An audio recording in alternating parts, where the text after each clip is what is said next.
Assalamualaikum warahmatullahi wabarakatuh. Alhamdulillahirrahmanirrahim. Bismillahirrahmanirrahim. Kita akan masuk pelajaran bahasa Indonesia. Kali ini materinya adalah menyajikan teks diskusi. Ini adalah materi untuk kelas 3 pelajaran bahasa Indonesia. Dan sebelum masuk ke pembahasan kali ini, ada 2 poin tujuan dalam pembelajaran kita, yaitu yang pertama, mengenal tujuan dan fungsi teks diskusi. Yang kedua, mengetahui struktur retorika teks diskusi. Nah, jadi 2 tujuan ini menjadi pokok utama dalam pembelajaran, ya. Karena ya tidak mungkin sebuah pembelajaran tidak punya tujuannya.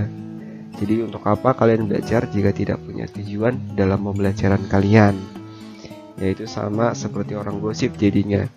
Banyak-banyak berbicara tapi tidak tahu apa yang dibicarakan. Nah, kalau kali ini kita mempelajari teks diskusi, maka tujuan pembelajaran kita ada 2 poin ini yang sama-sama harus kita capai. Seperti itu ya. Nah, untuk memahami materi kita, terlebih dahulu kita harus tahu apa itu teks diskusi. Jadi yang kita pelajari di materi kali ini adalah teksnya. Teks diskusi. Berikut pengertian teks diskusi. Pertemuan ilmiah yang bertukar pikiran mengenai suatu masalah. Diskusi adalah upaya seseorang atau sekelompok orang dalam menyampaikan ide serta gagasan-gagasannya untuk menyelesaikan sesuatu permasalahan. Nah, jadi diskusi yang bertemu secara luring atau tatap muka itu namanya pertemuan ilmiah ya. Disebutnya pertemuan ilmiah. Kenapa disebutnya pertemuan ilmiah ya? Karena mereka nggak gosip.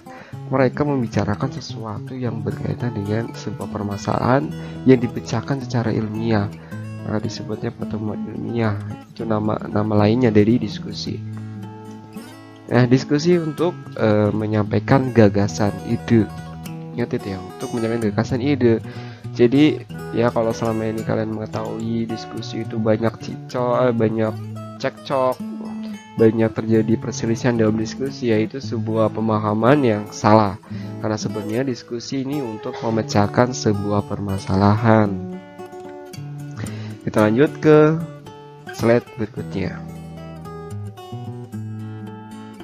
Tujuan diskusi. Di sini saya menggunakan sebuah karakter. Nah, ini agak kepotong sedikit, mohon maaf.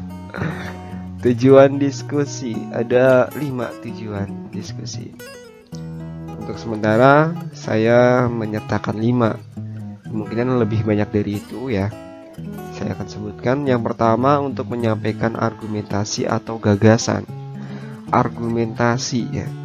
Jadi sebuah gagasan, ide pokok, pendapat itu disampaikan dan namanya, istilahnya argumentasi. Jadi kalau kalian menyampaikan sebuah gagasan, ide pokok atau pikiran kalian di dalam sebuah forum diskusi atau di dalam sebuah teks gitu, yaitu namanya argumentasi disebutnya gitu ya. Yang kedua, mengumpulkan pendapat. Jadi diskusi ini bertujuan untuk menyatukan atau mengumpulkan berbagai macam pendapat yang ada. Kenapa? Karena kalau tidak disatukan, yang terjadi malah hal yang tidak diinginkan gitu, bisa mengundang berbagai macam konflik, pertikaian ya, karena pendapat ini tidak disatukan. Yang ketiga, mencari sudut pandang lain dari permasalahan yang ada. Tujuan dari diskusi adalah untuk mencari sudut pandang yang lain gitu. Kalau kata si A, ya permasalahan ini menguntungkan, maka kita harus melihat kepada si B. Apakah permasalahan ini menguntungkan bagi si B atau justru menyulitkan? Oh, kalau ternyata menyulitkan bagi si B, maka kita harus melihat lagi sudut pandang orang yang ketiga. Nah, orang ketiga ini akan menentukan dia akan mengikuti atau sama dengan A atau dia akan sama dengan B. Kalau dia sama dengan A, berarti permasalahan ini ya positif karena menguntungkan sebagian besar orang. Tapi kalau ini ternyata sama dengan B ya, yang artinya negatif, baru permasalahan ini banyak merugikan sebagian besar dari orang gitu. Ya, intinya sudut pandang ini dibutuhkan untuk melihat sudut pandang orang lain. Jadi kita tidak bisa menyelesaikan masalah dengan sudut pandang kita sendiri. Kita harus mengumpulkan sudut pandang yang lain juga, seperti itu. Yang keempat, menyatukan pemikiran dari anggota kelompok ya. Menyatukan pemikiran itu udah jelas, itu menjadi hal yang wajib. Yang kelima, sebagai cara untuk menyelesaikan masalah. Ini tujuan yang terakhir. Tujuan yang terakhir sekaligus tujuan yang paling puncak, yaitu menyelesaikan sebuah permasalahan, seperti itu. Kita lanjutkan ke fungsi diskusi ya. Ada 5 poin juga yang saya sertakan di sini. Yang pertama, mendapatkan solusi atas permasalahan yang ada. Jelas ya bahwa diskusi ini tujuannya untuk mencari sebuah solusi guna menyelesaikan permasalahan yang ada. Yang kedua, menghindari konflik yang tidak diinginkan. Nah, itu tadi ya. Kalau tidak diselesaikan secara diskusi, tidak disatukan pendapatnya, jelas konflik yang terjadi. Kenapa? Karena semua orang berusaha mengatakan bahwa pendapat dia yang paling baik gitu. Dan dia coba melakukan apa yang ada di dalam pikirannya, dalam kehidupannya dia, atau dalam menyelesaikan sebuah masalah itu. Padahal belum melewati prinsip kerjasama, prinsip persetujuan, saling menyetujui, ribet sekali, saling mensetujui.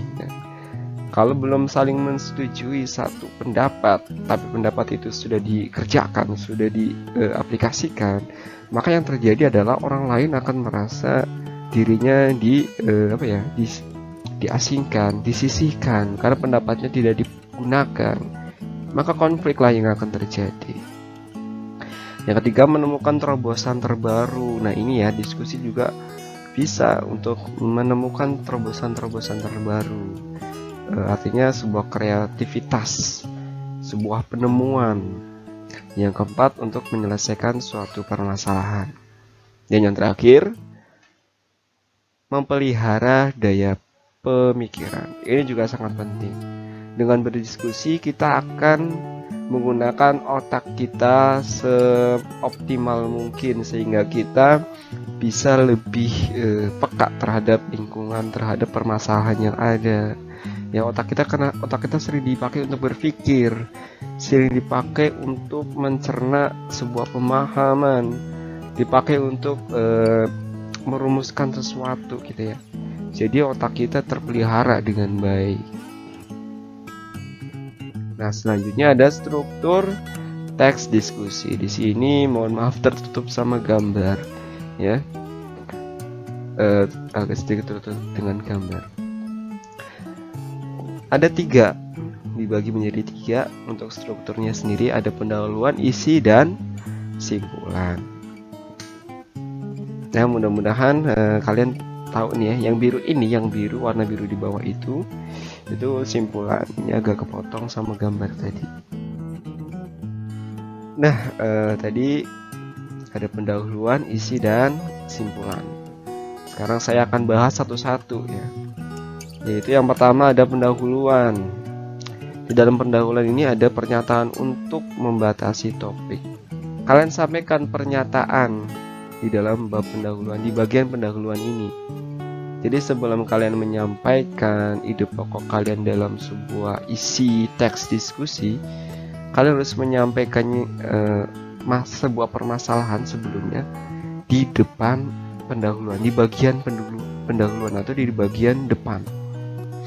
Jadi bagian pendahuluan ini untuk menyampaikan sebuah permasalahannya, biasanya berisi dengan sebuah permasalahan atau topik. Hanya saja dalam menulisnya kamu harus membatasi latar belakang topik. Apa nih yang ingin kamu bahas? Misalkan tentang kebanjiran, itu latar belakangnya tentang kebanjiran. Maka di bagian pendahuluan ini kamu menyebutkan hal-hal yang berkaitan dengan kebanjiran gitu. Sudut pandang berbeda yang akan dibahas.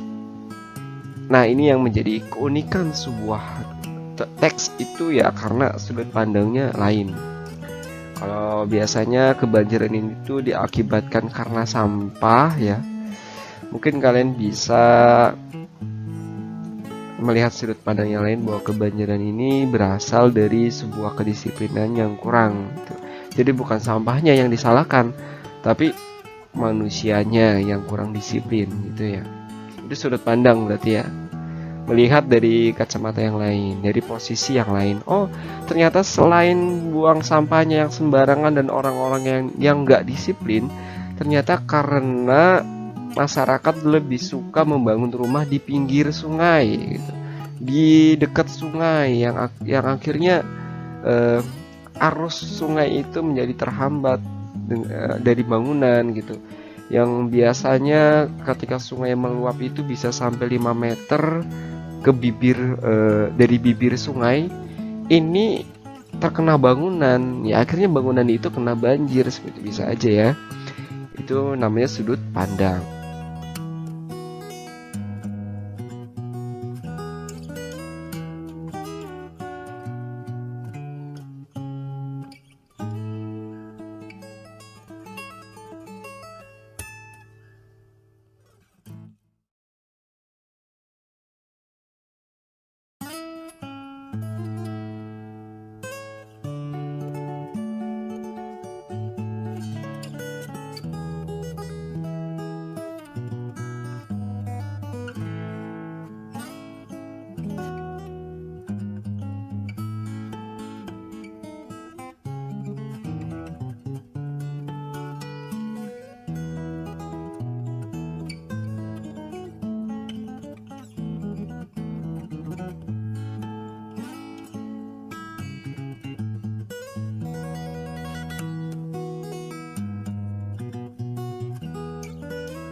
Nah, kemudian di bagian yang terakhir di dalam struktur teks diskusi adalah sebuah kesimpulan. Untuk membuat sebuah kesimpulan dari dua argumen yang berlawanan, kalian buat kesimpulan dari dua argumen yang berlawanan tadi itu. Ya, mengevaluasi argumen yang paling efektif. Mengevaluasi di sini artinya kamu mencari proses lebih lanjut atau mencari tindakan yang lebih lanjut dari argumentasi yang sudah diberikan, ya, yang kira-kira paling efektif. Oh, kalau ini bagus nih pendapatnya, kira-kira nanti kalau ini kita terapkan jadinya seperti ini. Nah, itu namanya mengevaluasi argumentasi. Yang terakhir, merekomendasi satu sudut pandang berdasarkan argumen yang disajikan. Nah, misalkan ya, kamu merekomendasikan sebuah pendapat. Maksudnya merekomendasikan di sini berarti kamu menyarankan orang lain ya untuk mengikuti sebuah argumentasi yang kamu setujui gitu. Nah, itu tadi struktur teks organik, teks diskusi. Mohon maaf sedikit kepleset ya. Tadi adalah struktur teks diskusi. Sekarang kita masuk ke menelaah agak ribet. Menelaah isi teks diskusi. Ada dua hal yang perlu kita telaah. Yang pertama adalah gagasan utama, dan yang kedua buktinya. Bukti. Jadi saat kita menyampaikan sebuah gagasan disertai juga dengan bukti. Ini ada sebuah contoh teks diskusi ya. Saya bikin warnanya dua, yang satu hijau, yang satu lagi kuning. Ini dimaksudkan supaya kalian bisa membedakan mana gagasan utama dan mana bukti dari teks tersebut. Yang pertama saya bacakan yang hijau. Pada setiap kesempatan, jutaan orang melakukan gerakan kebersihan di berbagai wilayah di Indonesia dalam waktu yang berbeda-beda. Nah, itu gagasan utamanya. Untuk buktinya, gerakan semacam ini diharapkan menginspirasi masyarakat untuk selalu peduli lingkungannya masing-masing. Kampung wisata Jambangan. Nah, jadi ada tempat yang disebutkan. Kampung wisata Jambangan di Surabaya menjadi kampung percontohan gaya hidup hijau dalam daur ulang sampah dan penghijauan kampung yang sesungguhnya. Nah, jadi di bagian yang berwarna kuning ini itu ada sebuah fakta ya yang disebutkan. Jadi dalam pembuktian sebuah argumentasi harus disertai sebuah fakta. Kurang lebih seperti itu yang dimaksud ya. Kita masuk ke slide selanjutnya. Baik, kita lanjutkan di bagian ini ya, yaitu penggunaan kata konjungsi. Pada bagian ini banyak sekali kata-kata yang masuk ke dalam kata konjungsi. Ini sebenarnya saya akan kasih tahu bahwa konjungsi adalah kata yang menghubungkan antar kalimat atau kata yang bisa menghubungkan antar frasa atau klausa. Nah, banyak sekali di sini kata-kata konjungsi ini ya. Adapun untuk menyertai waktu atau untuk menyatakan waktu sendiri, ada kata-kata sesudah, setelah, sebelum, sehabis, sejak, selesai, ketika, tatkala, pada saat, sewaktu, sementara, sambil, saraya, selagi, selama, sehingga, sampai. Nah, kebanyakan awalannya di depannya itu S ya. Di depannya S. Ini salah satu contoh kata-kata konjungsi yang menyatakan waktu itu depannya S. Sementara, sambil, saraya, selagi, selama, sehingga, sampai. Saya sampai di Jakarta pada pukul. Nah, misalkan seperti itu. Yang kedua, syarat. Untuk menyatakan syarat, ini ada jika, kalau, jikalau, asalkan, bila, manakala. Selanjutnya untuk pengandaian, untuk menggambarkan, pengandaian untuk mengandai-andaikan. Nah, biasanya ini digunakan dalam sesuatu yang berhubungan dengan surrealis ya, dengan angan-angan, dengan cita-cita, pengandaian. Andaikan, seandainya, umpamanya, sekiranya. Selanjutnya tujuan. Tujuan menggunakan konjungsi agar, supaya, biar. Sampah ini harus segera dikerup supaya banjir tidak lagi melanda ibu kota Jakarta setelah musim hujan tiba misalkan. Nah, selanjutnya konsesif. Kata-katanya antara lain biarpun, meskipun, sekalipun, walaupun, sungguh pun, kendati. Dan selanjutnya penyebab. Sebab, karenanya, karena itu, oleh sebab itu. Pengakibatan. Nah, pengakibatan ini hampir-hampir mirip dengan urutan atau faktor ya. Sehingga, sampai, makanya. Selanjutnya ada penjelasan bahwa kemudian selanjutnya ada cara konjungsinya dengan kata dengan. Harapan ya, harapan biasanya kita menggunakan kata-kata konjungsi seperti moga-moga, semoga, mudah-mudahan. Selanjutnya pengecualian ya, pengecualian ini cuma ada satu kata yaitu kecuali. Lalu terus kemudian itu masuknya ke dalam kata-kata yang berisi urutan.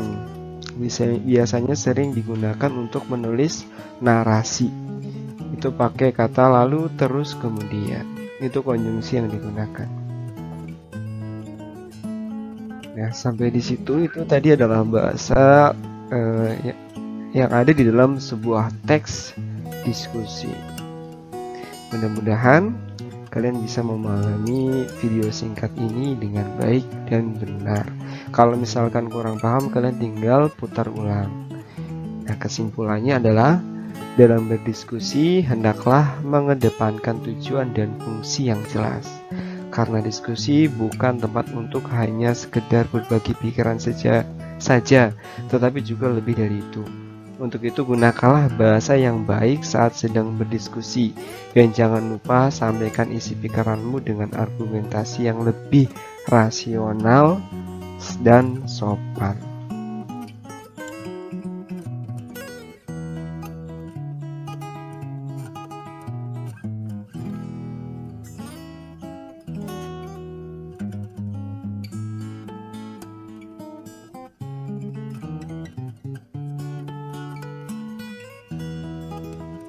Untuk itu, sebelum undur diri,